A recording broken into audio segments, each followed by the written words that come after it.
L'image est plutôt rare. Une trentaine de tractions réunies au même endroit pour fêter les 90 ans d'une grand-mère qui fédère une vaste communauté.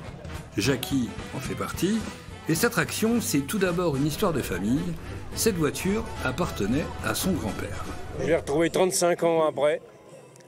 Et je l'ai refaite complètement de A à Z. Et la voiture, elle a été sablée complètement, refaite complètement, toute mécanique, intérieur, sellerie et tout. J'ai travaillé dessus pendant 13 mois, y compris le week-end, à 10 heures par jour. Coût de la restauration complète, 13 000 €. Mais quand on aime, c'est bien connu, on ne compte pas. Jackie a redonné vie à cette traction de 1955 et son plus grand bonheur, la conduire.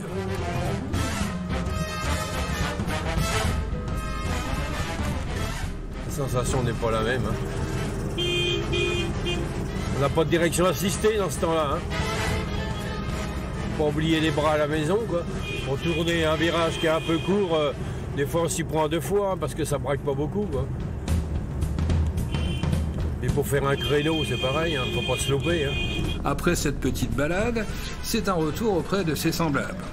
La traction avant était produite de 1934 à 1957. 759 000 exemplaires sont sortis des chaînes de production de l'époque et aujourd'hui, il resterait environ 10 000 modèles dans toute l'Europe.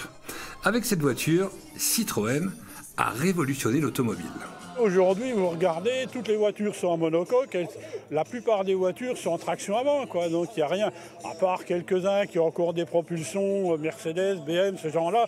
Mais la plupart des gens, Peugeot aujourd'hui est passé pratiquement tout en traction avant. Tout en traction avant, tout en monocoque, tout en frein hydraulique. Donc Citroën avait été avant-gardiste, il avait trouvé la combine avant tous les autres, quoi.